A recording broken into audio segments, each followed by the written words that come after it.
Hey everybody, welcome back to another episode of Xmas Your Enthusiasm. Today's randomly generated by the internet. Thank you, random internet geniuses. Episode is Denise Handicap from season 7, episode 5.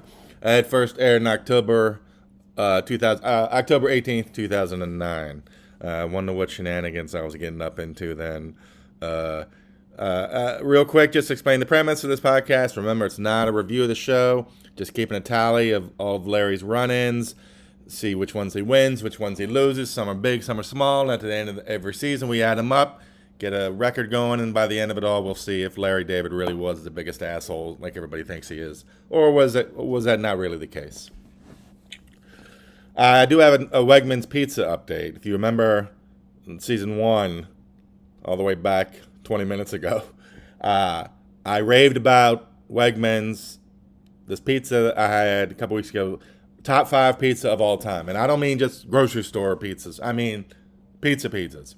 And part of the thing was they went from their crumbled meatballs, which is fine, to sliced, which makes a huge difference, pizza people out there. And anyway, just everything went right with this pizza. It was amazing. I gave myself a couple weeks. I was like, let me see if the meatballs thing is permanent. It is not. So this is twice now. Wegmans has found itself on my shit list. First of all, by making its cheeseburger sub, which again isn't really cheeseburger, it's sliced meatballs. Best sub I've had in years. Taking that off the regular menu, trying to make it a McRib bullshit situation. And now this, going from incredible meatball pizza toppings to like, it's fine. Come on, Wegmans. You gotta be better than that. I mean, I'm only down there 14 fucking times a day. So, and also, speaking of 14 times a fucking day, Panera, as you people know, I've been trying to go to Panera as much as possible with my SIP Club membership. Yes, ladies. But I will say, I am a little nervous. Every time I go now, with my $268 a month average savings, thank you, SIP Club. The flow of how I go in when I walk through the door, give my little wave to everybody since, they love me, I'm sure.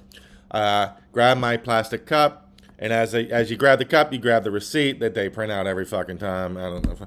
And I walk a straight line to a little trash can to throw out the receipt before I turn at a 90-degree angle to start the ice machine. But between when I pick up the plastic cup and the trash can, there's a swinging door that goes in and out of the kitchen. People are going in and out of all day. So obviously, it's a miracle I haven't gotten smacked in the fucking face with this thing yet. And every time I go now, it's like every day in Vietnam that sometimes you'd feel like, your luck is kind of running out. At some point, this door has to smack in my fucking face. The best thing I can do about it, of course, since I'm full of shit, is to have my speech ready, about how no problem. So, folk tales of how cool I was the day my face got smashed into the Panera Bread door.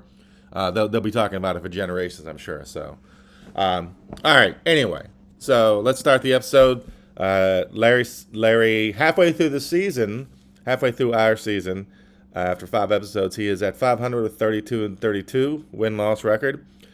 Denise Handicap according to IMDb. Let's get a recap. Larry embraces the upside of disability. Nice, Larry. Thank you. When he courts a handicapped woman to take her to a recital at a friend's house, but she doesn't return the favor when Susie throws Larry's cell phone in the ocean and Larry loses her number in the process. Good enough. Little note, after last episode's debacle, this episode is only 30 minutes.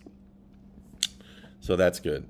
So let me explain real quick what the overarching sitch of the episode is. Larry, starting in the beginning, Larry is at a cafe. He's singing along or making noises along with his music coming out of his headphones. And some woman, just a random woman, is sitting there at the table next to him, asking what he's listening to. Of course, it turns out it's some fancy-ass pants classical violinist, Chi Yun. I looked it up. Of course, I don't know who this is. And what do you know? This woman loves Chi Yun too. Because, besides Larry David, by law, whenever he steps outside of his house, he has to bump into somebody walking around the streets of L.A. Now, he's listening to some violinist, and he just, runs into another person who loves this violin. Of course, Why do I even fucking notice these things anymore? And of course, Larry's been invited to some party at his friend's house, so to speak, where this violinist is performing, because that happens on planet Earth. And so he's, a little spark. He's like, hey, why don't you come with me? But then they're like, we should have a little pre-date. So, she agrees to go on a date. Before, dun, dun, dun, he realizes she's in a wheelchair. She just wheels over her number or whatever. Now, you could say, isn't it up to her to make sure it's clear she's in a wheelchair? She should say that, right? Orally. I mean, she's already sitting down at that level. Stop it. Don't make some oral. Come on. But in her defense, I mean, they weren't on the phone. Like, she was sitting there. The way they framed it on the screen, on camera, you can't tell she's in a wheelchair. But I'm sure she thought that he saw she was in a wheelchair. So, anyway. So he asked her out on a date. Then he's like, oh, shit, she's in a wheelchair. But, he could have, in Larry's defense, he could have gotten out of it. He could have said, wait, well, I think you're bullshitting me. I don't think you know Chi Yun's music or whatever. So this is bullshit. It has nothing to do with your disability or whatever. But he didn't. So, hey, let's see what happens. Fuck, I'm lying. I've already seen what fucking happens. Anyway, first transgression. Fuck. Larry David versus the immortal, great, always welcome to curb, Rosie O'Donnell. Let me say how much I love Rosie O'Donnell. I mean, I don't know her entire career, but she was incredible in A League of Their Own as Madonna's buddy throughout the movie. She was hilarious. But that last scene during the final game when she's melting down at third base, every move she makes, everything she says is fucking hilarious. And then Beautiful Girls. She doesn't have a lot in that movie, but that one scene she has in the middle of it, that speech she gives. Not only was it awesome, she awesome in it, but it was like the anchor for the entire movie. And she always crushes it on curb. I wish she'd done more. She's probably on, I should have looked it up. She's probably on maybe 3 at the most. So it's great to see her right out of the gate. They're at lunch. The check comes. She grabs it. They get in an argument. Larry, I guess, asked her to lunch. He says he pays for it, not her. She says she grabbed it, so she pays for it. They go back and forth. This is just, it's fun. It's just rich people shit. This isn't me at the turkey's nest when Patty asks for the $3.50 for the 32 ounces of beer, and I'm in the bathroom, nowhere to be found for 6 hours. Although in my defense, with tip, that was $5. So. Anyway, by default, Larry, I mean, it's, they're both being nice and silly. But Larry's right. By default, whoever requested the lunch in the first place, pays. But again, this is rich people. Who gives a fuck? But then, of course, next up, Larry immediately throws away all of his goodwill. He gets into a literal fight, a physical fight with Rosie. I mean... Come on, you can't do that. If you're a dude, I'm sorry, even in whatever year this was, you can't be getting in fights with women. Even if the best way to describe you would be old as fuck Keebler elf, but a little wispier. Come on. So after that nice first win, Larry's already right back down to 1-1. Now Larry's out walking on the street. Of course, say it with me, he bumps into not just somebody he knows, but the very couple who's hosting the party he invited the wheelchair girl to, hosting the party with the violinist, and now I guess everybody in the world except me knows. Bumps into them out on the street, because that's what happens on planet Earth. Larry just stands in a circle, spins around, and hits 12 people he fucking knows. Anyway... I live in this building on top of a Wegmans. I'm walking around Wegmans 90 hours a day. I've never seen anybody from my building, and yet Larry just... Anyway, I'm sorry. Larry sees they tell him they've adopted his Chinese baby, so of course, Larry has to ask him if she's shown a proclivity for chopsticks. Even by, I have to say, even as, and I'm a pretty groovy guy, even by Larry David standards, this is pretty bad. I mean, if the kid would, what if the kid was black? Would he really have said, "Hey, let me know something. Does this kid have a proclivity for using washcloths?" Like, even for like, this is just too ridiculous. It's one of these. We're running into these constantly now, especially the newer. Just so they're so ridiculous, they're exhausting. And even if you're gonna do the Chinese thing, I don't know. Like, did he know that one of Jerry Seinfeld's most famous bits is his chopsticks? Like, the thing he admires about the Chinese is they're sticking with the chopsticks. Like, they've seen the fork. All right, look, am I funny in Jerry Seinfeld? That's for history to decide, not me. Will they decide that I am funny in Jerry Seinfeld? Yes, but that's not for me to say, even though I just said it probably twice. Larry loses that one. That's just horrible. That should have gotten the show canceled. Like, what are we even fucking doing?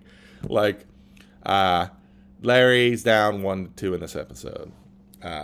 Now we cut to he and his date. Cut to. I like that. I sound like a professional in the business, not like a executive producer.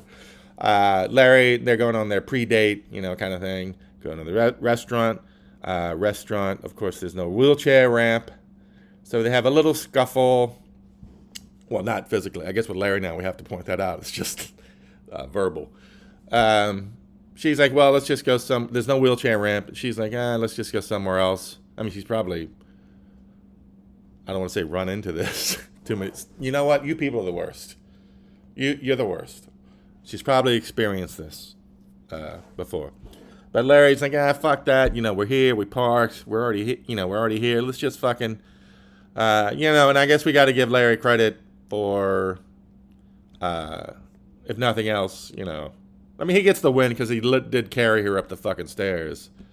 But of course, the big question is now I'm like, what fancy ass fucking restaurant in L.A. doesn't have wheelchair access? Like, this isn't deep somewhere in Oklahoma in 1912. This is, what did I say, 2009? 2009, Los Angeles. And of course, they have a restaurant where the steps are comically steep. No wheelchair access, really? Anyway, now Larry's at 2-2. But at dinner, now she's a little upset because she didn't realize Larry was bald when they met because he was wearing a hat. But I have to say, Larry handled it well. He didn't really throw the whole, well, I didn't know you were in a fucking wheelchair thing in her face like he could have. So he gets, I guess I'm giving him a point I guess that's where we are now. I'm giving Larry a point for that. So he's up 3-2 now. Not too bad. But now I just want to point out, give a little sitch update. Now the date's over, and he's dropping her off, and he doesn't want to. She's like, "You want to come up?" He's like, "No, that's okay." But then she like badgers him and makes him feel bad, and it's like, I understand you're sensitive to it all, but maybe give the guy a break. Like, not everybody's seasoned when it comes to dating people in wheelchairs. Maybe give him another date to kind of ease into it. Not stick his toe in. That's not what I'm saying. Not baby steps. You know what? You fucking people, don't listen. Don't listen to this. Just send in your checks, make your donations, tell the ladies, but don't listen because you're gross.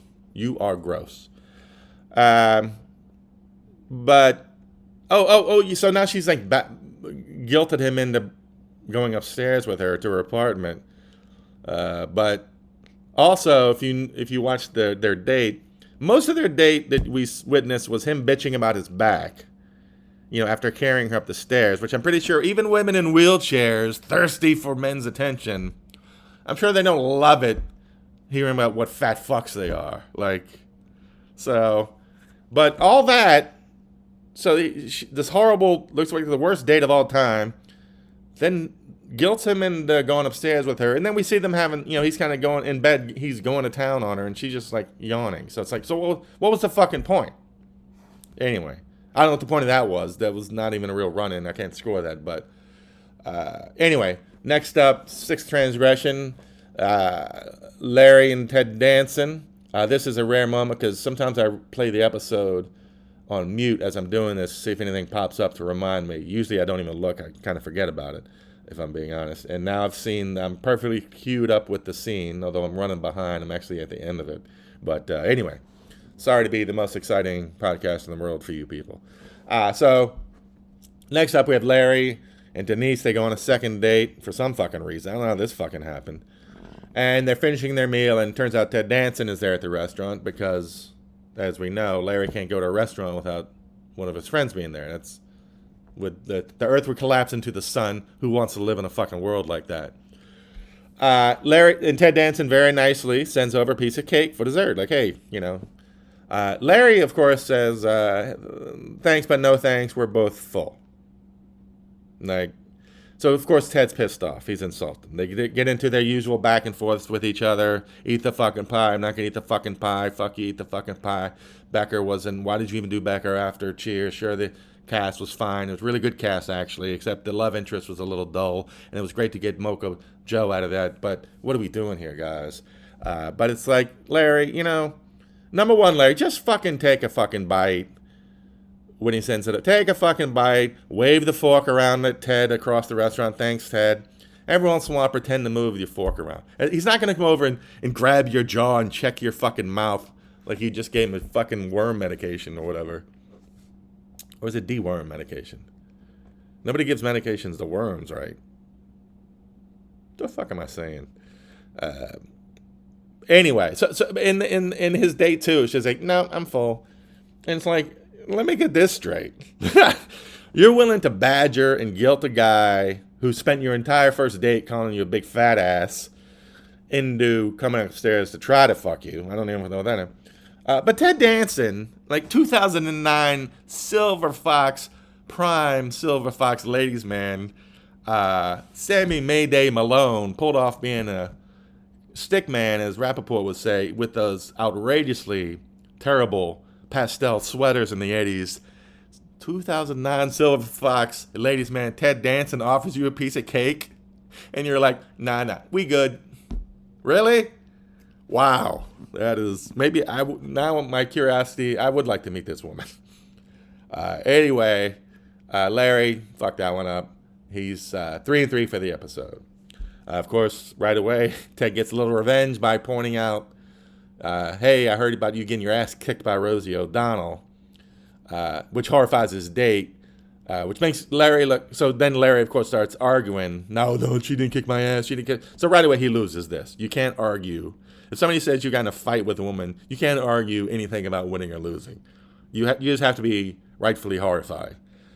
But just pretend it never happened. So Larry loses that 3-4.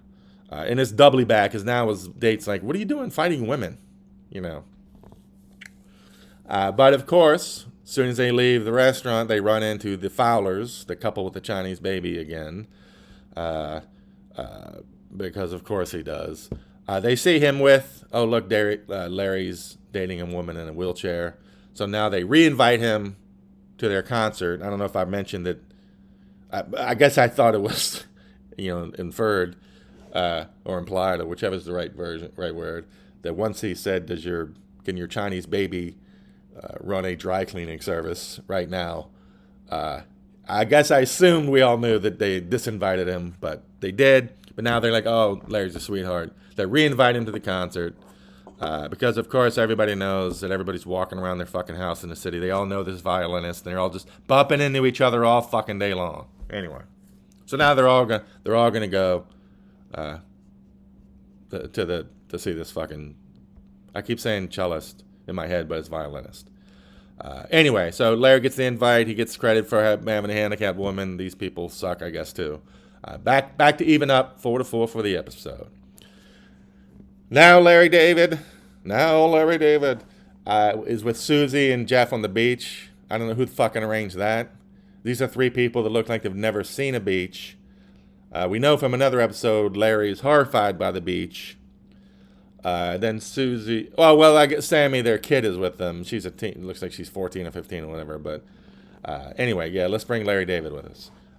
So then Susie's like, Jeff, get up. We're gonna go for a romantic walk again. Glad you brought his fucking boss with you then. And she tells him to watch Sammy, who again I think she's like 14 or 15 maybe.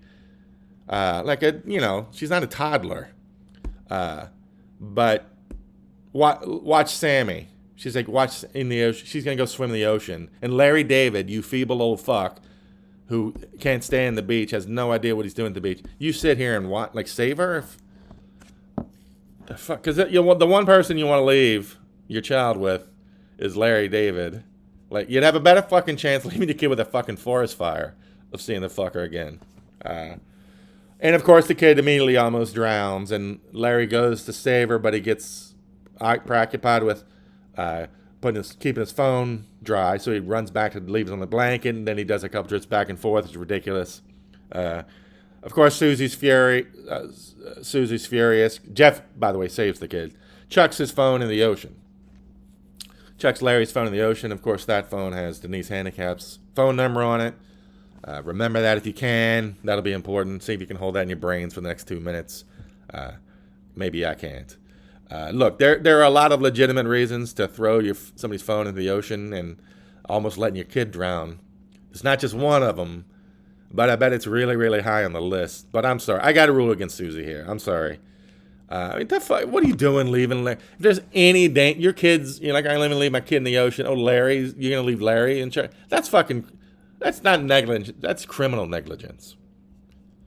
Oh, your kid got hauled away by an undertow because you left a 900-year-old man with powdery bones in charge. Like, all right.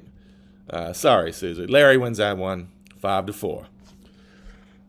So now, Larry actually has a good idea. He wants to dump the wheelchair girl, Denise. Can't do it. Can't call her. He doesn't have a number. But Leon, who, thanks for showing up, they agree, look, you can't do this over the phone anyway. You got to go do it face to face. Larry can't call her, obviously. Can't really remember her address, but he vaguely remembers the neighborhood, so they go drive it over there to look for her. Of course, the one time on Earth Larry needs to actually bump into somebody specifically, he doesn't. So yeah, people, guess what? There is no God, because that doesn't fucking make sense.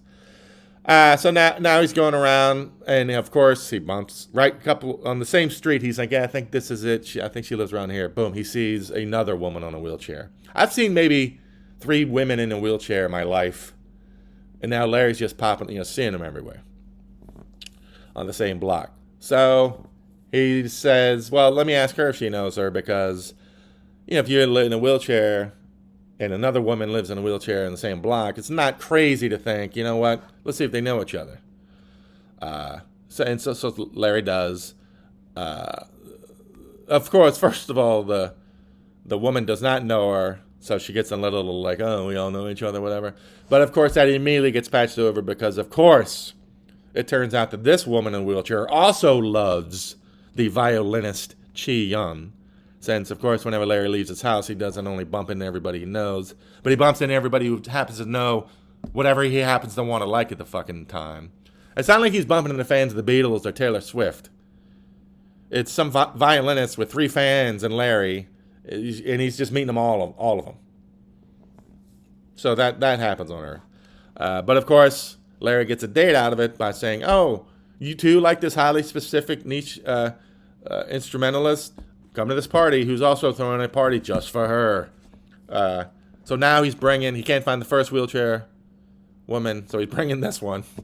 But you know what? I got to be honest, his whole, you know what, let me ask her, because maybe she'll know her. That's not crazy. The woman has she has a right to be a little caught off guard and miffed. But Larry's not crazy, especially since he's a little desperate to find this first one, to do the right thing, again, to dump her in person. So I'm giving Larry the win there. 6-4, Larry. Couple nice back-to-back surprising wins for Larry here. He immediately throws that down the shitter with Rosie, because now he's in an argument with Rosie about who won their fight. And it's like, what is this, 3 points he's lost in this one episode because he keeps arguing about this fucking fight? Defending, over and over for defending how well you fist fought a woman That most noble of reasons to repeatedly fall on your sword. Like, what the? Anyway, now he's up to this episode 6-5. Oh, sorry, that's our last one, our last run-in or whatever of the episode. Told you this was a quick one. So Larry's up 6-5 for the episode. Congratulations, Larry.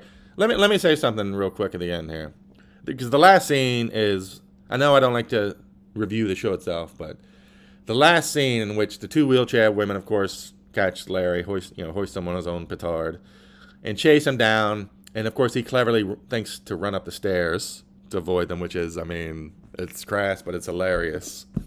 And long story short, Rosie comes up and rolls up her sleeves, and it's like, don't worry, ladies, I'll take care of this, and starts going up after Larry up the stairs. I mean, it is fucking hilarious.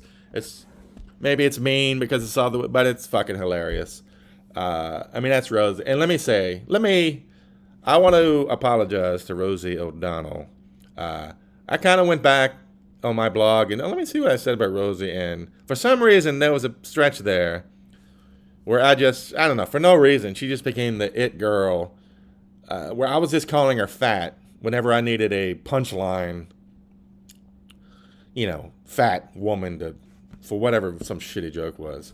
And anybody that knows me knows, me personally, of all people, I don't need to be the one calling anybody fat. Much less someone like Rosie who's only out there fucking spreading joy. So, I'm embarrassed. I'm ashamed. Rosie, hey, I would love to have you. Hey, I'll come to Ireland. It's my people. It's my home. Rosie would love to have you on the show, but I would have sincerely apologized. That's some bullshit. Nobody deserves that.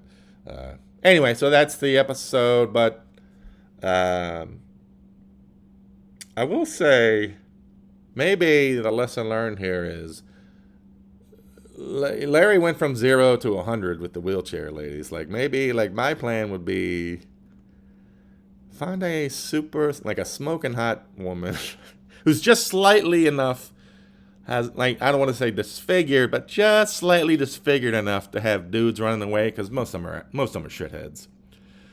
So she'd be thrilled. Anybody, thrilled I'd be giving her the time of the day, albeit for a disfigurement that I know can be surgically repaired. After which she'll just be so devoted to me because I stuck by her. Even, I loved her even when she had the extra hand growing out of her back. And let me tell you something. Are you sure you want the surgery? Don't you dare do it for me. I'll love you regardless, I'll hate you if you do this surgery for me. That performance, that would be YouTube Oscar winner for the ages. But Larry, work yourself up. So for the episode, Larry goes 6-5. Treading water now with one win above 500 for the season at 38-37. Way to go, Larry, and thanks everybody for listening. We'll see you next time.